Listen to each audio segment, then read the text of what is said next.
Здравейте, ученици! Добре дошли в класната стая на Голи думи. Аз съм Гери. Този видеоурок е посветен на господин Божидар Димитров. Виждали сте го по телевизията, чели сте за него по вестниците. Днес той празнува рожденият си ден. We don't need no education.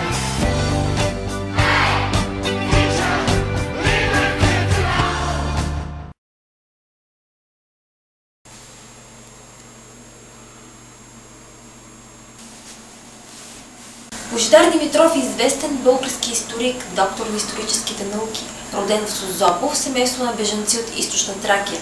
Често неправилно го наричат професор. Той е директор на Националния исторически музей, водещ на предаването Памет българска по БНТ 1. Вчера беше един добър ден за Националния исторически музей. Какво представляват всъщност тракийските съкровища?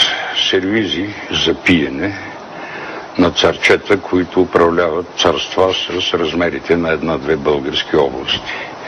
През 70-те години на 20 век е допуснат да проучва архивите на Ватикана, което може да се оцени като голям успех в епохата на така наречената Студена война.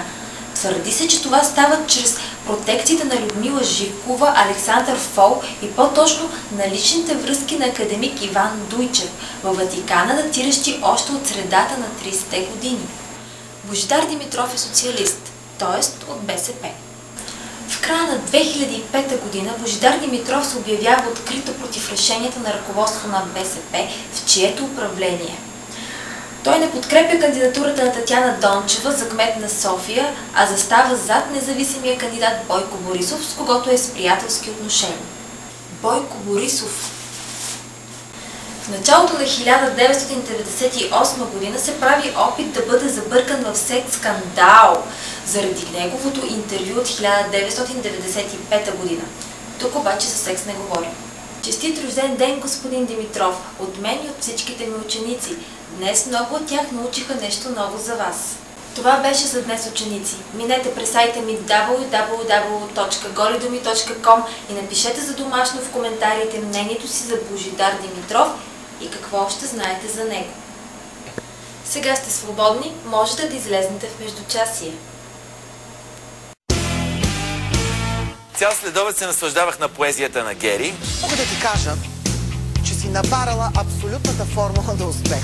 Нема такова вдъхновение като гола женка, която ти се обяснява в любов в стихотворна форма. И понеже се впечатлявам от това, което ти правиш, и ми си иска и аз да... Аз няма да се очудя, Мило, ако учителките започнат така да преподават вече. Аз нито се срамувам от това, което пиша, нито се срамувам от тялото си. Това е.